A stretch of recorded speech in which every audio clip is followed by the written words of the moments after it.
After you're done boating for the day and you shut the boat off, make sure you go ahead and shut the battery switch off so that way your batteries aren't going to die. So the switch is actually located right down here. And then it's as easy as just twisting the switch. So when you're out there using the boat, make sure you have the switch on the 1+2 position.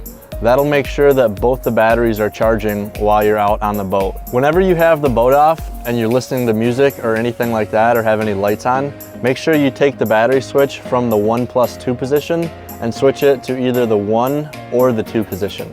If you leave it on the 1+2, then you're gonna end up killing your battery if you have it on for too long, and then you'll have to get towed in. If you ever need access to the batteries, they're actually right up here under the seat in the bow.